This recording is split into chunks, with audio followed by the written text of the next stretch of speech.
I was telling Emily and Parker, the nice thing is I'll be able to have a track of each individual mic. That was honestly kind of very satisfying. So if Parker were to do something like that in the middle of the podcast, I could just cut out his mic. You wouldn't hear it. But That's you good, better 'cause- not do that. I would never listen to your podcast again. Oh, come on, Parker. How could you do this to me? I don't know, I'm sorry. I need my Ultra Fiesta Mango. Very healthy stuff, I admit. That's one of the worst flavors, but it's fine, man.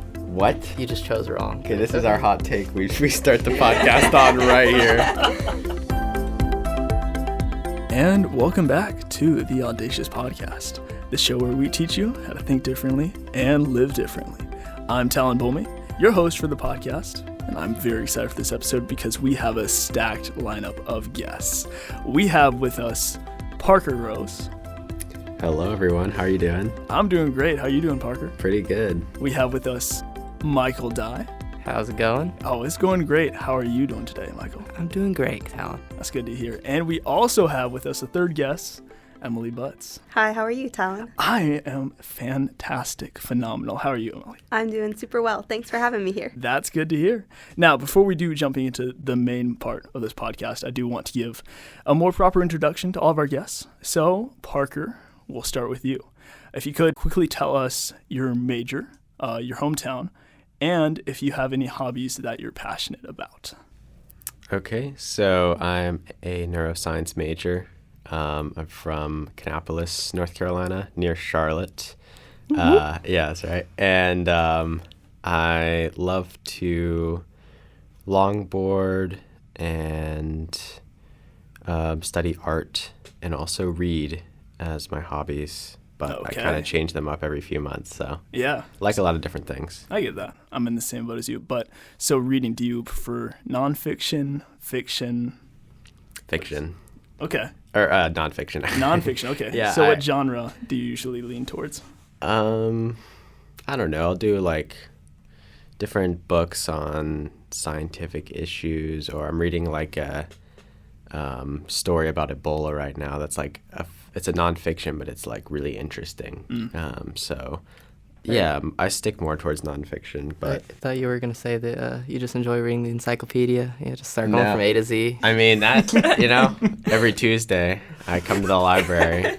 No, I mean yeah, I kind of just I don't know. I don't really have like a set thing, but just kind of that kind of stuff. Yeah, that's great. Well, Parker, it's a pleasure to have you on the podcast. Thanks for having Thanks me. for being here. And Emily, if you could, tell us your major, your hometown, and what's your favorite thing to do in your free time? Okay, well, I am an elementary ed major with an add-on in special ed learning disabilities, and then I just recently added a minor in youth ministry. My hometown is Concord, North Carolina, which is also near Charlotte, so Parker and I are only about 20 minutes apart. Favorite thing to do in my free time would probably be something sporty, especially ultimate frisbee. Big fan of that. Mm-hmm. Yes. That's sweet. Okay, now elementary education. So what got you into that? Well, it was a couple things, interestingly enough. I was in a speech class, and one day my teacher sent me out into a breakout room with a student and said, help him learn how to write transition sentences. So it was just me and this other little student, and I loved it so much. And I was like, I think I want to teach. And then in connection with that, I worked at a therapeutic writing ranch serving kids with special needs, and getting to be with that community also encouraged me in my desire to serve kids. That's amazing. That's so cool. Well, Emily, it's great to have you on the podcast. Thank you. It's great to be here. And also, finally, but not least, Michael Dye. If you would, Michael, tell us your hometown, your major, and what's the strangest food you've ever had? Okay, well, hometown, that one's always fun. I'm actually originally from Venezuela, Caracas, Venezuela. That's where I was born. It's where I lived for 11 years. But the last 7 years, I've been in the Canary Islands, Spain, specifically the island of Tenerife. And it's kind of weird to say hometown because it's kind of both. But yeah, it's kind of what I would say is my hometown, half Venezuela, half Canary Islands, Spain. As far as my major, I'm a computer engineering. At least that's what I think I'm going to be doing. It'll either be computer engineering or electrical engineering or something along those lines. And then the weirdest thing I've eaten, that was the question, right? Yes. Shoot. I think I don't know if it's that we.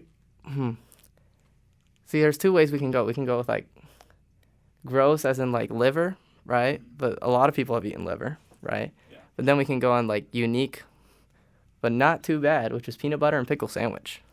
What? Wow. It is a combo.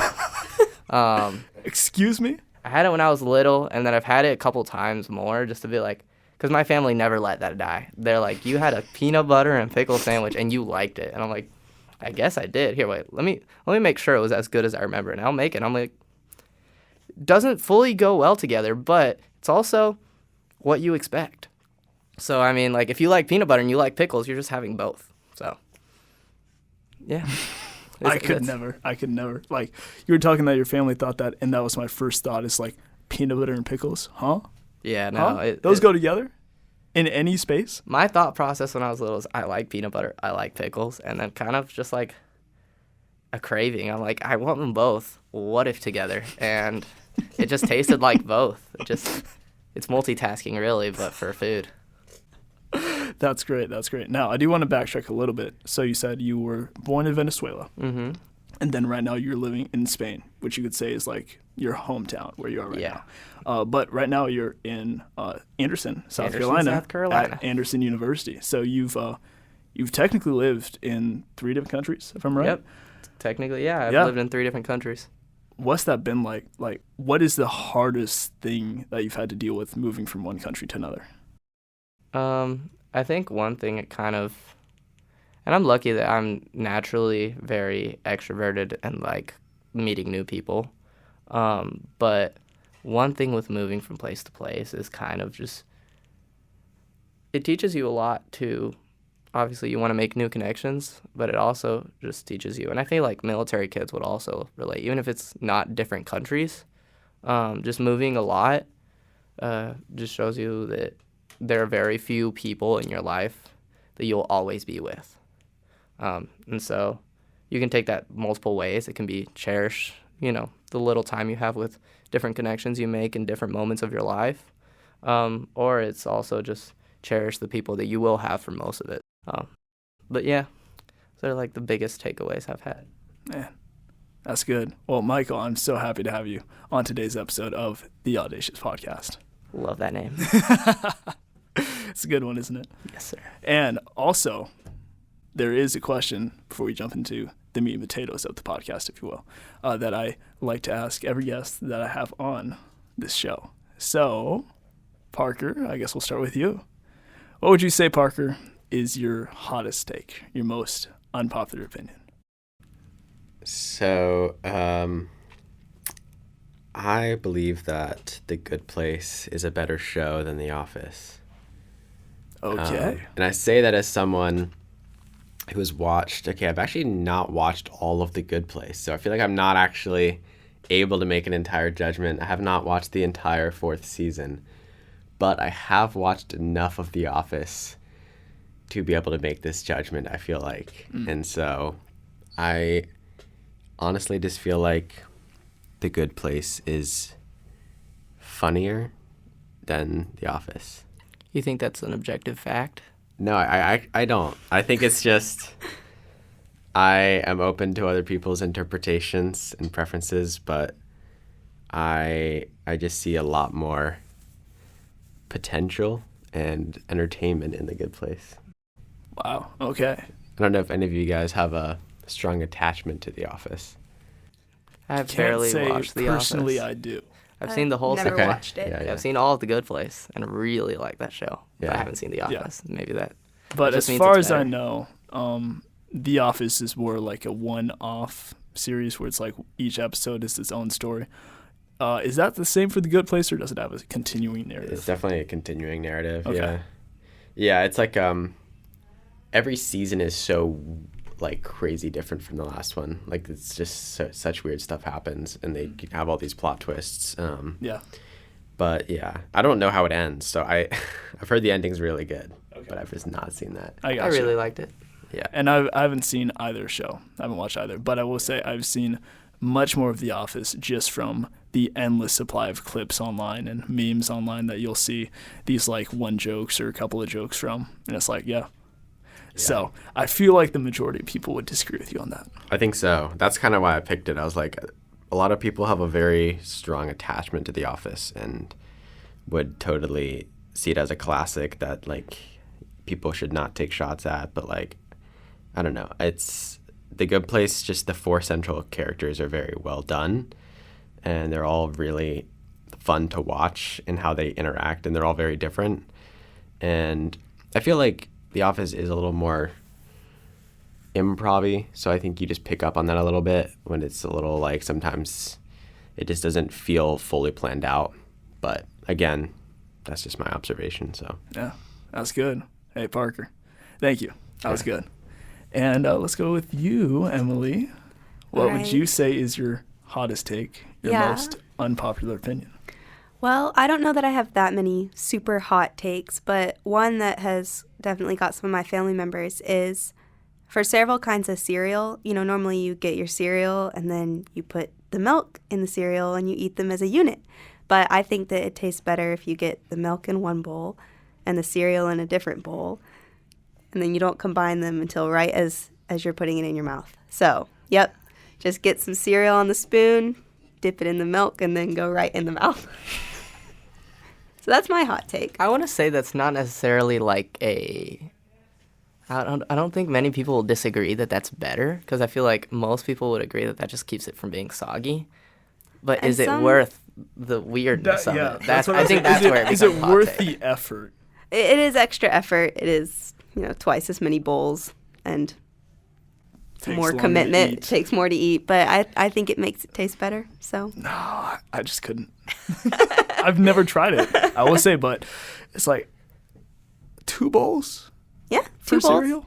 Now occasionally you can put the milk You pour in the like milk a cup. in the cereal. You don't take the cereal and lightly dip it in the milk. I don't think you're helping yourself, Emily, by putting the milk in the cup, because then you have to take the spoon and what's the or physics? you can just put the cereal in your mouth and then like just drink a little milk. Oh my god. that is way too much to wash as dishes later. Okay, this is an audio-only format, but I just imagine, like, Emily's head tilted back with, like, her mouth open and just pouring the milk with the cereal. This could help you save dishes later on in life. Bro, okay, a What are we looking at? compartmentalized bowl. It's a bowl that has a wall, so you can I need this. Oh put my the gosh. cereal and move it into the milk and then put it Just in your mouth. in like little sections. This Yeah. guy's literally doing that. I think so. Is it cereal and milk in the picture? It looks like it. It looks Yeah. kind of.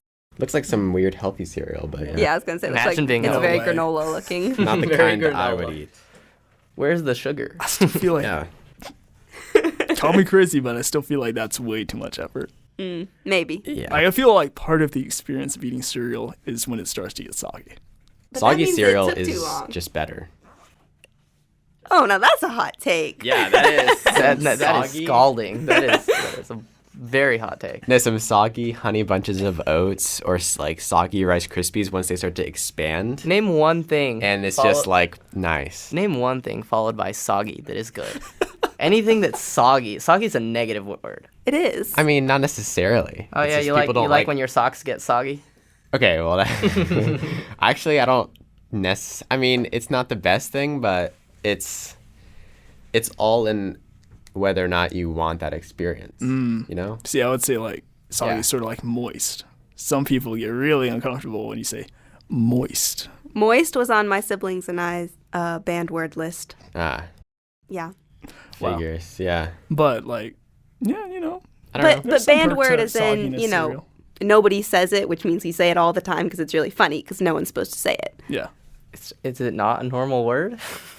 What, soggy? No, moist. It's just a word. Like, I've never thought of moist as anything other than like a cake. Really? Yeah. But here you are saying that soggy has a negative connotation. Yeah, because like soggy is the negative, moist is the positive.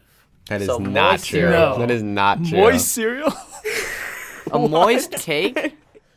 Okay, can moist buy- cake, sure, but what about like moist socks or moist Well, ground? that's the thing. You don't say moist socks. You say soggy socks because it's negative. That's true. Well, no, soggy implies like an extra layer of like something Yes. soaking in almost. Yeah. Whereas like Yes, like more like a time. soggy cake would be like I would it's not falling eat a apart soggy because cake. it's all like soaked in. I think. Exactly. That's what I'm saying. So when something's like damp in a positive way, then it's moist.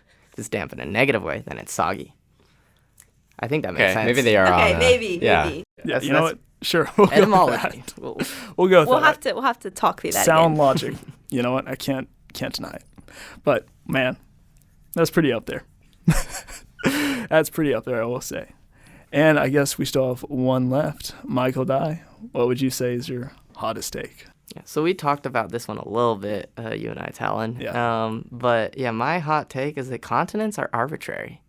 They really, like, there is no set boundaries and like reason why there are the amount of continents that we give it. So for example, and this kind of has to do with, my background, but at least in the United States, we're taught 7 continents, right?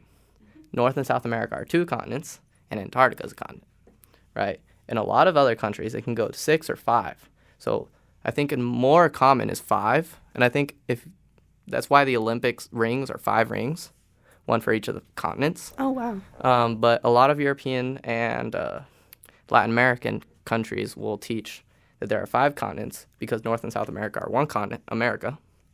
And Antarctica isn't a continent. It's just, it's like a landmass.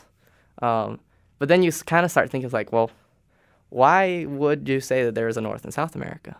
It's like, well, it's because, there's a clear division. You can see, like, it makes sense for them to be split. Then you think, like, well, why are Europe and Asia 2 separate continents? Like, what separates Europe and Asia? And there's this whole, like, it has a lot to do with, like, countries' like political and economic connections and how like you can like group them together because of that. Like you have the European Union, but that doesn't align fully with the continent of Europe and stuff like that. I don't know. Continents were just kind of, and the reason why it's kind of a hot take is because my mom and I have gotten in discussions, which will be like the only reason Americans say there's 7 continents because they want to be. Like, they want to be special. They got to, they're North America and not South America, not part of one America. And I'm like, well, no, it's just because they chose to. And like, why would you, what argument is there for or against there being a North America or South America? It just is. Yeah. I mean, so when you say that continents are arbitrary, do you think the whole naming system of continents is pointless? Or what are you trying to get at? No, it's useful. What I think is arbitrary is the kind of saying that there are these continents, like these are the ones that we have, because you can always just have more or less. Go North America, Central America, South America. You could have Europe, Northern Asia, Southern Asia, give them different names. Like you can divide the world in many different ways, and we just settled on 7, 6, or 5. Yeah.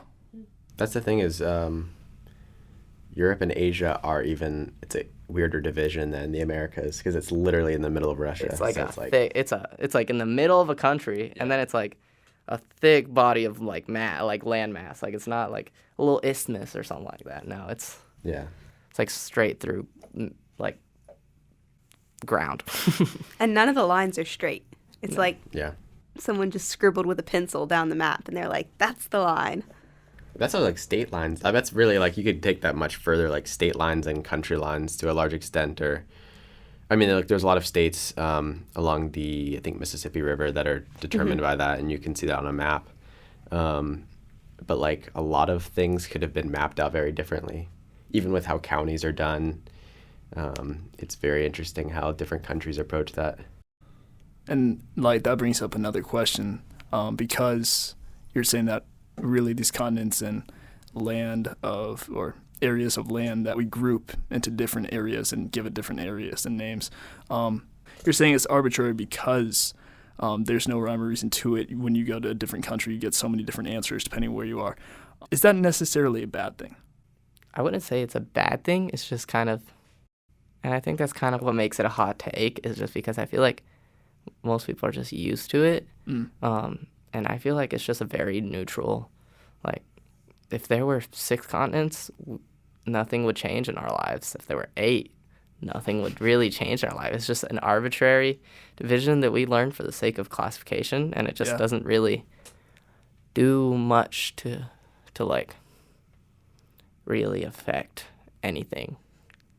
They just kind of are, and it's really funny because we're just used to being like, yeah, continents or whatever. Don't really think about it, but like, what even is the point? Like, why not instead of continents just group them by Like, you have Latin America, right? Right, that there's a difference between Latin America and South America. Latin America is very culturally divided. South America's just landmass. So why did we just choose those lines? I just don't think it. I just find it funny, arbitrary. I'm not against it. Yeah. It just is, and it's funny to point out. That's fair. And honestly, before you brought it up to me when we were talking about it, I did not even know that different countries had different number of continents that they refer to around the globe. I mean, come on. I was raised in America. I thought I was always America. But I think that goes to show just how oblivious a lot of us in the United States are to cultures around the world, different countries, the cultures there, societies there, how things work and are classified around the world. I was doing some research because I was curious about this. And I was getting some different results, different sites saying different things, but it was actually, the range was the percentage of Americans that have never been outside the United States is somewhere between 40% and 60%, which averages about to 1 out of 2 people haven't left the United States. And that's huge, right? That's huge. That means they've been living basically in the same area of the earth for their entire life. And so they haven't had the experience of going outside of this country, seeing how things are done across the world, how different societies are, different cultures are. So a question I did want to bring up, and Michael, I know you've had plenty of experience with this, but for Parker and Emily as well. Have you ever been international before? And if you have, how has that affected how you look at life? Parker, go ahead. We'll start with you. Yeah, I'll go ahead and start. So yes, I have been international a few times. The main 2 places I've been to are Canada and Mexico. Canada because I have family there on my mom's side. My mom is Canadian, and so my cousins, aunt and uncle, and my grandma all live in Canada, Ontario. And so I'll go up there for visits around holidays. And really it's pretty darn similar to America, at least that part of Canada we visit. Except there's no Chick-fil-A. I'm very sorry to say that, Michael. There is now. Really? Yeah, I also have family in Toronto, and they have... Yeah. I don't know what part of Ontario. Ontario is pretty big. Yeah. But at least in Toronto, closer to the border, there is now Chick-fil-A in Canada. Okay. Yeah. Yeah. They've opened up at least 1, if not 2. Yeah, there's 2. They have so much fast food, but that was the one thing I never saw growing up is Chick-fil-A. But hey, maybe they're expanding now. But yeah, no, it was always very similar. I mean, obviously the weather is different. It's more gray skies and cooler weather during the summer, but for the most part, that's similar to America. And then Mexico I've been to just for vacations, so I can't really speak on that in like much of a cultural immersion sense. But yeah, that's why I'm kind of trying to think through how I've seen different cultural aspects. I don't really think I've seen anything significant in Canada that I can compare as different. But with Mexico, I think from what I have picked up, I see a little bit less of that the strong individualistic mindset that Americans have, as well as the like super quick, all about efficiency, hard work, kind of grind mindset that you also see here too is a little more foreign in, say, Mexico, and I think a lot of times in Europe too. And so it's kind of interesting to step outside of that perspective and realize not everyone thinks the same way as you do, which is, I need to get all this work done and like constantly be doing a ton of work, and like I'm all on my own with things and I need to focus on myself rather than, say, a more collective identity. So that's one thing I've kind of been able to learn a little bit just from getting outside of the United States a little bit. Yeah. And that's a huge cultural difference that is very widespread. So many countries outside the United States have so much more focus and emphasis on community and family than we do here in the U.S. Yeah. Like you were saying, we're very individualistic. But cultures outside the U.S. are entirely based around family. Like you almost do nothing without your family around you. Yeah, and that's where I can't necessarily say I've experienced that difference myself, but I've, oh gosh. Michael, I don't know Got if you'll some be fries able to eat that. spilling. We won't talk about that. Just for context, Michael has pulled out of his goodie bag a full Chick-fil-A fry side. Okay, I need to.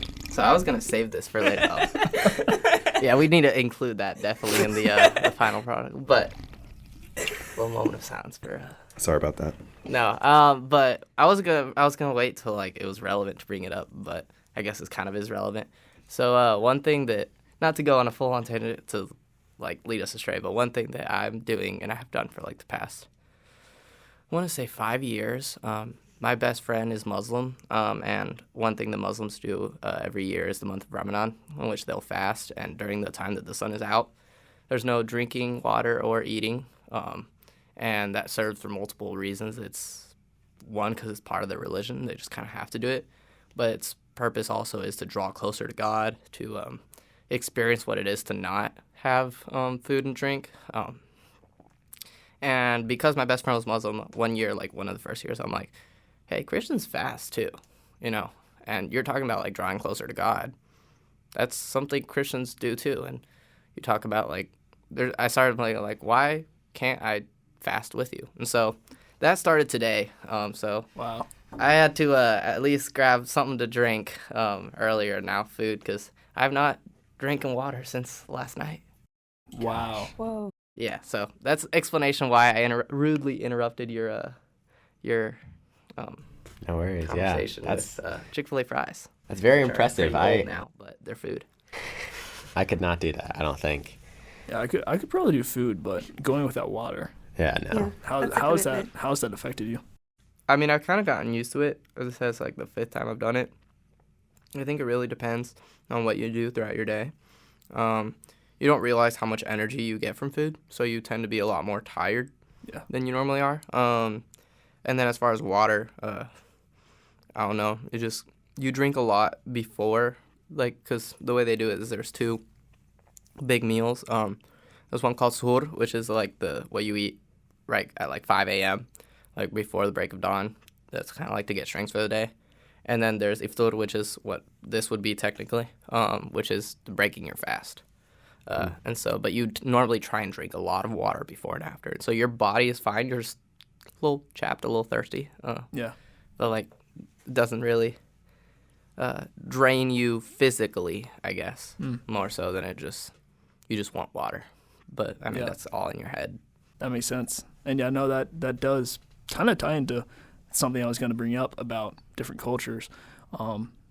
Food and family go hand in hand, especially outside the U.S. So much of family community and time that you spend with your community and your family is built around meal times. Like, I've been to an Ethiopian restaurant, and it was such an experience because they have like this type of sponge bread. It's like this huge just piece of bread that you'll tear pieces off of, dip it into like meat or like sauce, and then just eat it. But like in Ethiopia, like that whole bread is like covering the table, and you're just sharing with family in this, building your whole community around meal times. We don't really emphasize that in the United States, especially with how many restaurants, fast food we have. It's like you got to quickly grab something to eat and then go. But we're missing out on a lot of community, on a lot of time that we could spend with just people we love, brothers and sisters, right? Yeah. And I wanted to ask, Michael, have you personally seen anything like that and the differences there between Venezuela, Spain, the U.S.? I don't really know the cultures there, how emphasized it is, but... So you want to talk like specifically around food? Just in general, food and the emphasis on community and family. Yeah, so one thing that's kind of really interesting is Venezuela, and I think Latin America in general, is very big on like family culture. Like, it is normal to like greet people with a hug, like there isn't much of that like more like personal space. It's kind of, that don't exist, we're all one big family, so you'll like meet someone with a hug. And then in Spain and in Venezuela, both, like a common greeting for women is like, it's not fully a kiss on the cheek, and more like kind of like greet them like, like, and then it's just normal. But here that would be very kind of formal, very different, and that's all culture. but at the same time, there's kind of like a more welcoming kind of subtext when, you know, you're a little bit more open to be a little bit out of your comfort zone with people you don't really know. But yeah, as far as community, that's huge in Venezuela. But then in Spain, one thing that we kind of had to deal with, especially when it comes to ministry, because I don't know if I said it, but I lived in Venezuela and Spain because my parents are missionaries. And especially when it comes to ministry, you kind of notice that in Spain they're a lot more closed off, a lot more, I don't know how much you guys know of like Japanese culture, but one thing that's kind of known there is that everyone kind of minds their own business. Well, Spain is very similar. Like you walk down the street, and I have neighbors that I'll see walking down the street, and if I don't say good morning or how's it going, they won't say it to me. We just kind of pass by each other. And that's definitely interesting. Spain kind of just being weird like that. But then at the same time, I feel like it's kind of a human thing to like form a sense of community. It just varies from place to place how that plays out, I guess. Yeah. Like you talked about, like sitting at a table, you know, not being so common here, but then at the same time you have, you know, like let's go to cookout with friends, you know, like that's not something I would do back home, but I would have friends over for like family lunch or whatever. But I mean, even here, most of the time when you connect with people, you'd be like, hey, let's grab a lunch or grab a bite to eat. So I think there is a certain degree of like universal like need to connect with people. I just feel like certain cultures make it easier or like harder to like understand where the other person lies. I feel like in the U.S., especially when you just meet someone, there's a lot more you kind of have to like dance around being like, is it okay if I, you know, greet you with a handshake or a hug, or, you know, like where's that like boundary that kind of makes things a little bit different. Yeah. It really sounds like you've experienced that whole spectrum from where you've lived, from Venezuela being very community-based, U.S., which is leading more towards individualism, but there's still some community here, and then Spain, where you said it's very much in the culture, you're minding your own business. How is seeing the differences in all of that, how has that changed how you value community? How has that changed really how you look at life in general? Well, I think one thing that, you know, you expect it to be a takeaway, which is just kind of understand that everyone comes from different backgrounds, and a lot of times when you surround yourself with people that are very similar with you, you don't realize how many things you think and say could rub people the wrong way, or it could come off as like I don't take what you're coming from into consideration. I feel like that happens a lot more in the States with I think especially being in the Bible Belt, there's a lot of kind of religious conversation that I've kind of seen a little bit of like, I'm just not used to being in a predominantly atheist country. And I think that's one thing that one thing that I've been blessed with is to have that, because that's just, I lived in an area where like almost everyone is atheist. Like to be Christian, you're kind of the outlier. So understanding that you can't just assume that people will agree with you on like worldview, like that basic level. I think that kind of changes things a little bit. Yeah, that's good. And Emily, I don't know if you've answered yet. Have you had the opportunity to be international? I have not yet, although it'll actually change in a couple weeks. I'm going to England for the first time. My sister lives there. So I have kind of vicariously gotten to experience the world through her travels, because she's been several countries. And one of the things that you were talking about earlier with food and family stuck out to me, because when she went to Italy, she was trying to explain to us first that they have like literally the best food in the whole world, and that when we try to eat pizza, it's nothing.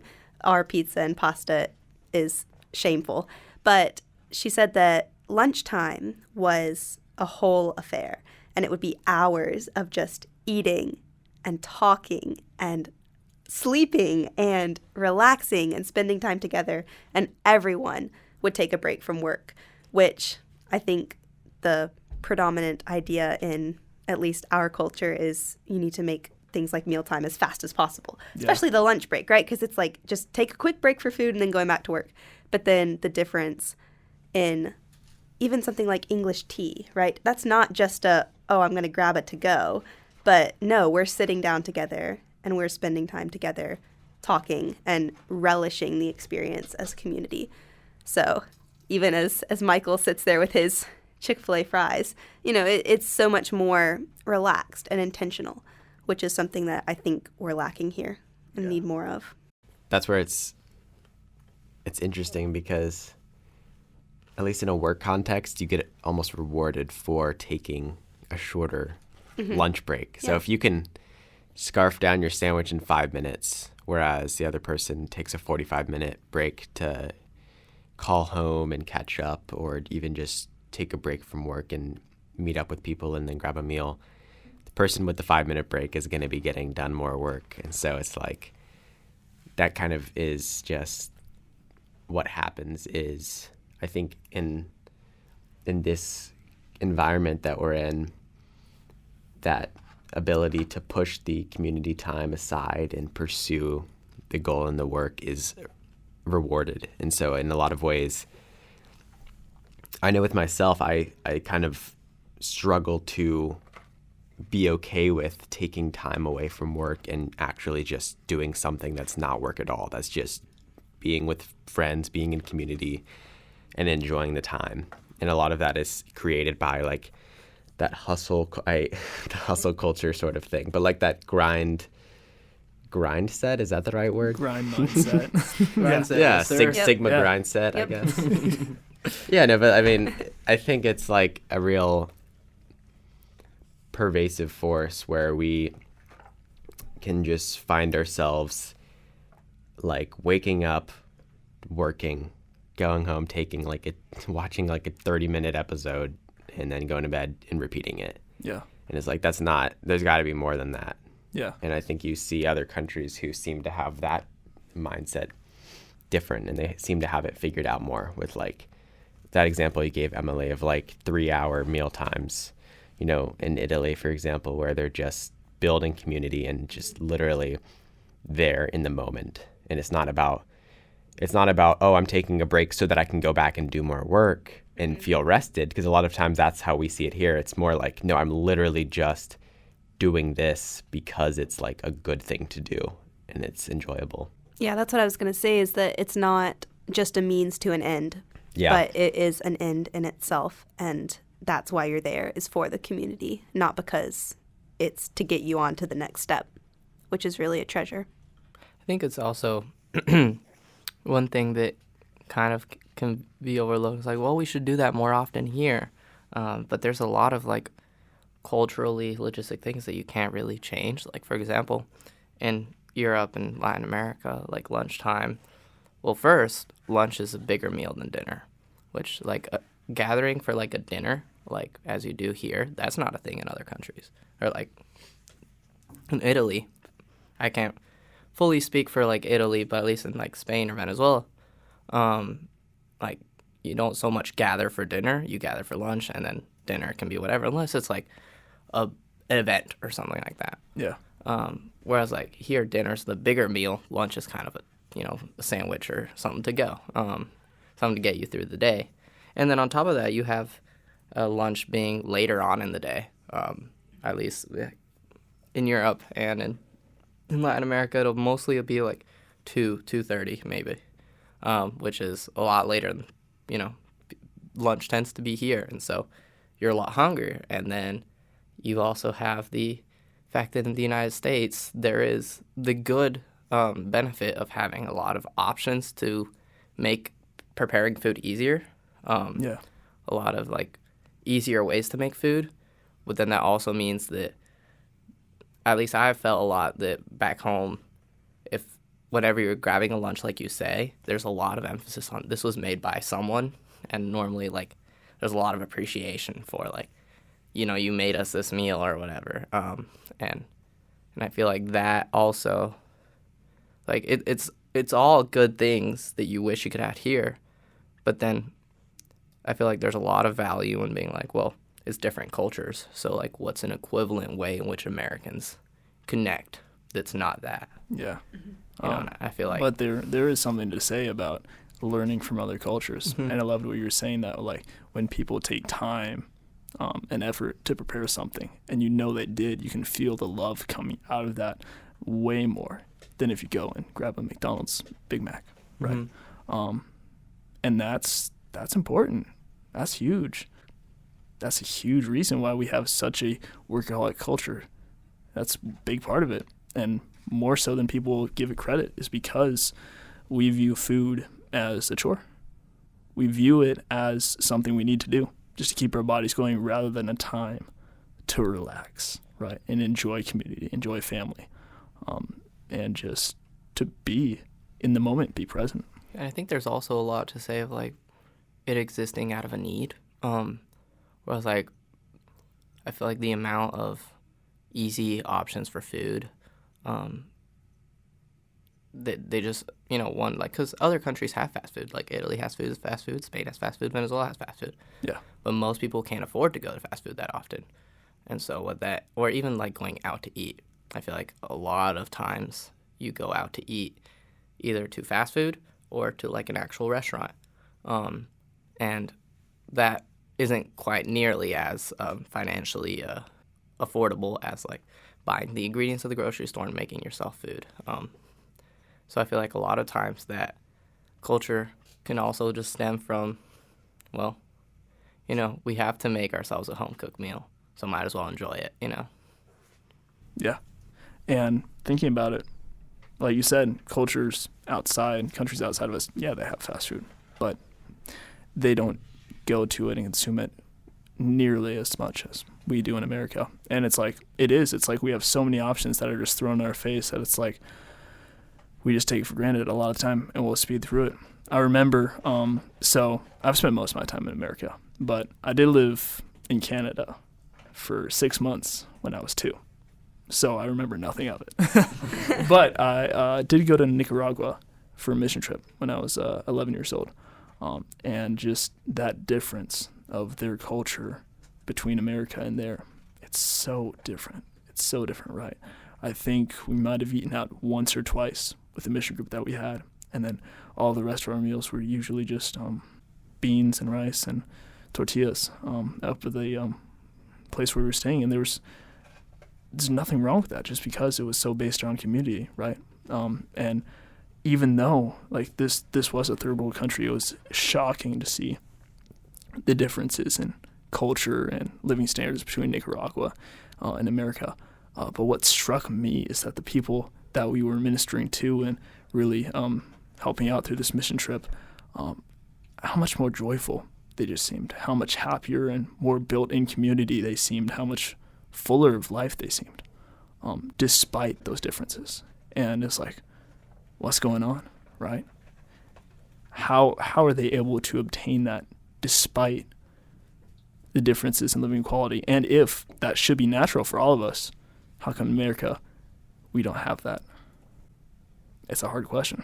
I feel like it has a lot to do with just, you know, say the big, what's the word I'm looking for? Like there's a word for certain words that will spark controversy. It's a trigger word, I guess. Trigger that word, would be, yeah. But like, it has Hot a lot to takes. do with capitalism. But yeah, just I think even within America, it's not the same culture being in like a city or a relatively urban environment versus, you know, being on the farm.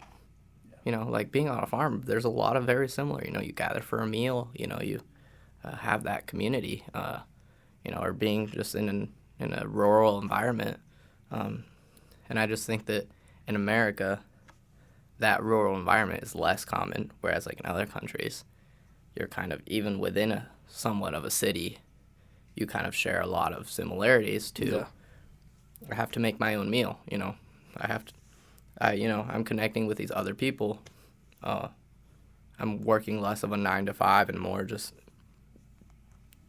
kind of, I don't know, it has a lot to do with capitalism, I think. And I think that individualistic lifestyle is really harmful. Something that my educational psychology class has taught me is that environment plays a lot into development, and because our brains are so plastic, they are constantly being changed. And one of the ways they're being changed is by who we associate with and the places where we grow up. And so I think for kids who grow up in America, and to Talon's point, if, half of the children in America never go out of the country, they're only raised in that environment. And if they never even go out into the more rural settings, then that does fundamentally change the way that their brains develop as they think about how one should live life and what should constitute an appropriate day, what matters. All those things are all intertwined. Yeah. And it's more that, almost half, if not half, of Americans have never left the country. It's that we don't even really know what's happening in other countries. We're not up to date with the news and what's going on in these other countries around the world, aside from maybe a couple of countries that we just hear in the news all the time, such as Russia, China, Ukraine. And that's usually just because either they're like in a war or they're going through a climate catastrophe, right? And a lot of times they're in the discussion because they affect America a lot. Yes. As long if it's relevant to us, it's like we don't really hear about countries unless they're somehow involved in U.S. affairs. And so something I want to bring up is, would y'all say it's important that we stay up to date with everything that's going on in other countries? And if so, why? Yeah, I think so. I don't do the best job myself. In fact, I'm trying to do better at being knowledgeable on current events, but I do acknowledge it as something important to be able to stay in the conversation and have an opinion on different things that are happening. I would agree. I think that we can egotistically think that we can just jump into a conversation and give some sort of blatant opinion about things that are happening in the world. But if we haven't actually taken the time to learn about the background behind those events, then it's a very ill-grounded opinion that we're just asserting. And to a point Michael made earlier, there are so many things that happen in different cultures that are acceptable and not acceptable. And when we aren't willing to know what those things are, we lose a lot of the opportunity to respect and honor those from other cultures because we just don't know the way that we should act. And that's our fault. So I think that it is very important for us to be aware of what's going on in the world and then the appropriate way to respond. Yeah. I think there is somewhat of a balance because, sure, it's good to be aware of things that are happening outside of, what happens directly to us. But, unfortunately, as human beings, there's only a certain degree to which we can care about stuff that we don't experience. To most Americans or most people in general, it won't come to a shock. It won't come as much of a shock that there is insane poverty in other countries. There is actual there is still slavery in the world. There's cultural there was this whole thing within China and Muslims. China putting Muslims basically in concentration camps. But if we just start looking and keep looking and finding out everything wrong with the world and all these different problems, there's only to a certain degree in which we can care, particularly because there's only to a certain degree into which we can do something about it. And I think a lot comes down to, do you have connections with people around the world? I think that's huge. Just going on a mission trip, as you guys were saying, or an exchange program, and just being I have friends in Portugal, and there's this thing happening in Portugal. What is happening affects their lives, right? And I think that kind of makes a little bit of a difference to actually have people to connect it to, because if not, then at the end of the day, as much as you want to care, really has nothing to do with you. And that's not fully your fault, but it's a little bit idealistic to be we should care about things that happen all over the place, because you can't really unless you have a reason to. Yeah. Well, I would say that we do have a reason to.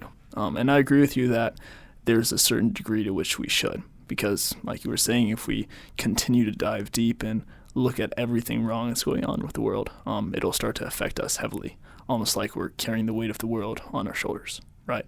But I would also say that there should be some sort of healthy degree to which we are aware of it, and we shouldn't just be oblivious to it.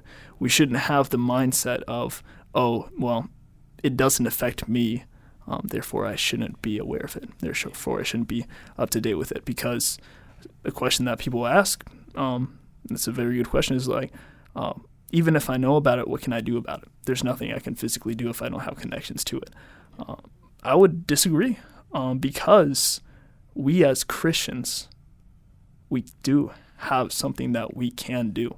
We can be persistent in prayer, because prayer is the work that God has called us to do on this earth. So when we're praying specifically to the degree and specificness that we pray for, when we're praying specifically for, say, an economic collapse in Venezuela or persecuted missionaries in other countries, right? When we're praying specifically for that, God moves. God moves, and I think a lot of people forget that prayer is the way that God changes the wrong and the evil that's working in this world, because it's almost like, why do we pray, your will be done on earth as it is in heaven? Because his perfect will is being done in heaven, but it's not being done on the earth. And the way that it gets done is through prayer, through us lifting it up to him and asking him to move. I think there's, because you were talking about like a balance. I think there's a balance, because if you, like, I can tell you all about the economic and political situation in Venezuela, and that being the disaster that it is. I can tell you about the political situation in Spain and the disaster that is. I can, we can start talking about Turkey and like the earthquake that happened in there. And like, it shouldn't be that if it doesn't happen to America, it doesn't matter. Yeah. But then there's also a certain degree to which you can't be like, well, I need to be aware of it all, right? Right? Because there's only so much you can be keeping up with, praying about, and like caring about. Yeah. Like just realistically, because there's so many countries, so many cultures, so many things happening in the world. And that's why I think your point about connections to other people is so important. Several years ago, my family did somewhat of an exchange program where we had students from Belarus spend time in the summer with us. And so now I know that Dadik and Marina, they live in Belarus. And so what happens there, that matters more specifically to me because of my connection to them, versus some other country. Yes, maybe it still matters, but because of the connection that I have to those specific kids, I think it makes a big difference in regards to how close you feel to what is happening in a different part of the world. Yeah, and the question I have is, how do we find that balance? How do we find that balance of, if we're connected to a country, of course, we should be aware of that, but everything else, how do we find that balance of being aware of global matters and global news to the point where it's healthy, but not to the point where it's unhealthy? I think you just have to know your own limits, but not, you don't want to push limits. You just want to know what you are able to maintain in terms of learning about events that aren't directly affecting you. You want to learn those without it starting to, because I understand Michael's point a lot, which is like, because you can't change what happened with the earthquake in Turkey, as in you can't change that it happened and that it has already impacted so many people. There is an element to which it is just simply going to weigh on you as you continue to learn about more disasters around the world. And it's just going to weigh on you, whereas you can't actually be there to solve things and provide that aid that you really want to. And so I think a lot of people, some people are more sensitive to those sorts of things than others, with how that just weighs on them and really starts to change their mood and disposition. And then they have to sort of cut that off a little bit because they're noticing it's impacting their daily life. And so I just say keep it as a reasonable amount of being able to not be oblivious, but also if all of us knew all of the evil and bad that was going around the world at this moment, it would probably be enough to completely overwhelm us just instantly. I think a lot of it has to do and kind of comes all around people. Trying to find that balance, because really what we've been talking about is what can we learn from like other countries, and we talked about culture, and culture is really just the way in which people live, right? It's all about just the mindset and perspective and experiences of people. And as far as experiences are concerned, a lot of culture comes down to what happens to them, right? A lot of American culture has to do with just the way that American government runs and American economics runs, and the way in which people live their life because of the way that their country runs. So, like, if you were talking about Venezuela's economic and political situation, it's kind of analogous to be talking about the culture, because that's what people experience. Or in talking about Turkey, it's more than just, oh, this bad thing happened. It's, this bad thing happened. What does that say about, like, the way in which the people live? You know, how is that affecting people's lives? And in what ways do these experiences affect people's thoughts and mindsets? I think that's kind of where you find that balance, and all that comes to is trying to have conversations with more people outside of, your country, which is why I really like, mission trips and foreign exchange programs and all that. I think that's something that a lot of people should do, because at the end of the day, just because there's only so much you can research about a place, just having conversations with people from a different culture, that's how you kind of broaden your horizons and see it in perspective. And that's one of the good things about living in America. Really, all you have to do is go to Greenville, and you have a whole bunch of Hispanics, a whole bunch of immigrants from all sorts of different places, a lot of different worldviews. So you don't necessarily have to go to another country, but that balance tends to come down to talk to people from other countries and other perspectives. And luckily we live in a society where you can just pull up your phone and listen to podcasts, YouTubers, people who talk about their experiences. There's probably definitely somewhere someone from Venezuela who can tell you about what it's like to live in Venezuela in English, somewhere out there on YouTube. Yeah. And I think it's important to check your motivation for being globally aware, because if, to your point, it's just to accumulate facts for the sake of knowing, then that doesn't seem like a good reason. But if the goal is to know people and to learn people's experiences, then that brings a whole new light to it. Because if I think about how complicated my life is and all of the things that go on in my world, that's the same for every other person in the world. And we should have a desire to kind of look into the window of real people's existence, not just news headlines. And I think that helps us to find the balance, is when our focus becomes not just what reporters are saying about an issue, but what's happening for the actual people who are experiencing what may be going on in the world. Yeah. Yeah, that's really true. Yeah. And I think that's a perfect place to wrap up there. That was good. But before we do end the episode, I do want to ask each of you quickly, and we can start with whoever, what's one piece of encouragement that you'd like to give the listeners for their week ahead? I think this might be partially because I'm a college student, but each day has something in it that makes it worth living, and something that is both an opportunity for you to be blessed and an opportunity for you to bless another person. And it's just important to be on the lookout for those things. So I would encourage people to not always be looking for the flashiest moments of life, but be looking for the simple moments in a normal day where God throws opportunities in your path for you to bless and be a blessing. That's good. Yeah, I would say even in very terrible situations that we go through, even in very tough times, it can be very helpful to look at the positive things that are also present.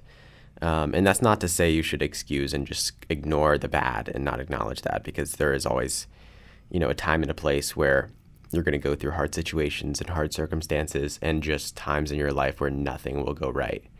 You'll just have an awful week, and that's just kind of how it is. But through that, keeping your mind set on, maybe it's one good thing out of an entire week. That's the only good thing you have, but that can really help push you into the next week.